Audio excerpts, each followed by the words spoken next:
നമസ്തേ, ഞാൻ ശിവൻ, പാല brilliant study സെൻറ്ററിൽ നിന്നും.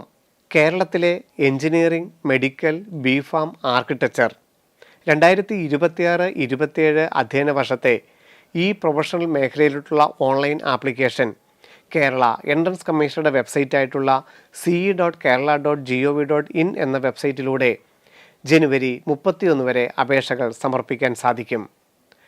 റിസർവേഷനും മറ്റ് ബന്ധപ്പെട്ട സർട്ടിഫിക്കറ്റുകളും അപ്ലോഡ് ചെയ്യാൻ ഫെബ്രുവരി 7 വരെയാണ് അവസരം. ഇന്ന് മെഡിക്കൽ മേഖലയിൽ ലഭിക്കുന്ന NRI സീറ്റുകളെക്കുറിച്ചാണ് നമ്മളുടെ വീഡിയോ അപ്ലോഡ് ചെയ്യുന്നത്. MBBSനും BDSനുമാണ് NRI സീറ്റുകൾ ലഭ്യമാവുന്നത്. NRI സീറ്റുകൾ ലഭ്യമാക്കണമെന്നുണ്ടെങ്കിൽ അച്ഛനോ അമ്മയോ അല്ലെങ്കിൽ രക്തബന്ധത്തിലുള്ള ഒരു സ്പോൺസറുടെ സർട്ടിഫിക്കറ്റ് നമുക്ക് ആവശ്യമുണ്ട്. അച്ഛൻ, അമ്മ അല്ലെങ്കിൽ അവരുടെ സഹോദരങ്ങൾ അല്ലെങ്കിൽ സഹോദരങ്ങളുടെ മക്കൾ അല്ലെങ്കിൽ ഗ്രാൻഡ് ഫാദർ, അവരുടെ സഹോദരങ്ങൾ എന്നിവർക്ക് വിദ്യാർത്ഥിയെ സ്പോൺസർ ചെയ്യാനായി സാധിക്കും. സ്പോൺസർ ചെയ്യുന്ന വ്യക്തിയുടെ വിസ കാലാവധി ഈ 2026 ഡിസംബർ 31 വരെ ഉണ്ടായിരിക്കണമെന്ന് മാത്രം. ഇല്ലെങ്കിൽ ആ സമയത്ത് ഒരു ബന്ധപ്പെട്ട സത്യവാങ്മൂലം സമർപ്പിക്കേണ്ടതായി വരും.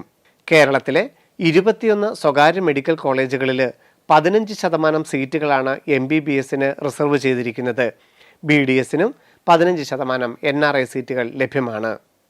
MBBSന് 22,60,60,000 രൂപ വാർഷിക ഫീസും BDSന് 6 ലക്ഷം രൂപയുമാണ് NRI സീറ്റിന് വാർഷിക fees.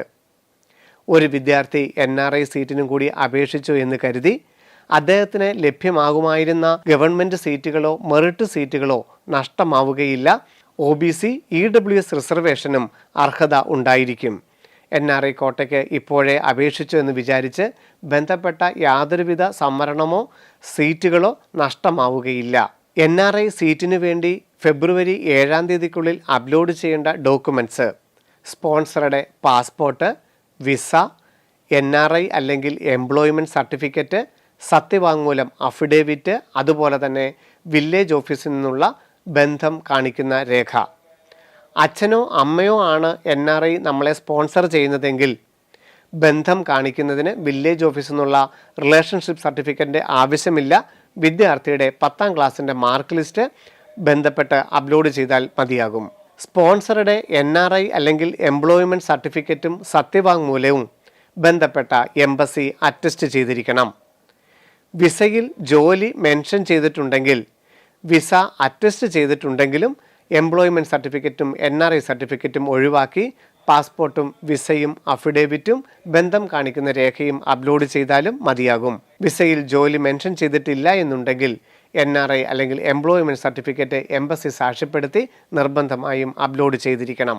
Passport, visa, employment certificate, affidavit, 10ാം ക്ലാസ്സിൻ്റെ മാർക്ക് ലിസ്റ്റ് എന്നിവ ഒരൊറ്റ PDF ആയിട്ട് വേണം നമ്മൾ കീമിൻ്റെ വെബ്സൈറ്റിൽ അപ്ലോഡ് ചെയ്യുവാൻ. 2026 നീറ്റ് എക്സാം എഴുതുകയും കേരളത്തിലെ MBBSനും BDSനും പ്രവേശനം നേടണമെന്ന് ആഗ്രഹിക്കുന്ന വിദ്യാർത്ഥികൾ NRI സീറ്റുകൾക്ക് കൂടി പ്രവേശനം ആഗ്രഹിക്കുന്നുവെങ്കിൽ മാത്രം NRI ഡോക്യുമെൻറ്റ്സ് അപ്ലോഡ് ചെയ്താൽ മതിയാകും. രക്ഷകർത്താക്കൾ NRI ആണ് എന്ന് വിചാരിച്ചുകൊണ്ട് NRI സീറ്റ് എടുക്കാൻ താല്പര്യമില്ല എങ്കിൽ ഈ ഡോക്യുമെൻറ്റ്സ് ഒന്നും തന്നെ അപ്ലോഡ് ചെയ്യേണ്ടതായിട്ടില്ല. കീം 2026 പ്രോസ്പെക്ടസ് ശ്രദ്ധയോടെ മനസ്സിലാക്കി ജനുവരി 31 അപേക്ഷ പൂർത്തിയാക്കുക. വീണ്ടും കാണാം. നന്ദി, നമസ്കാരം. Brilliant Study Center, India's #1 coaching center for NEET and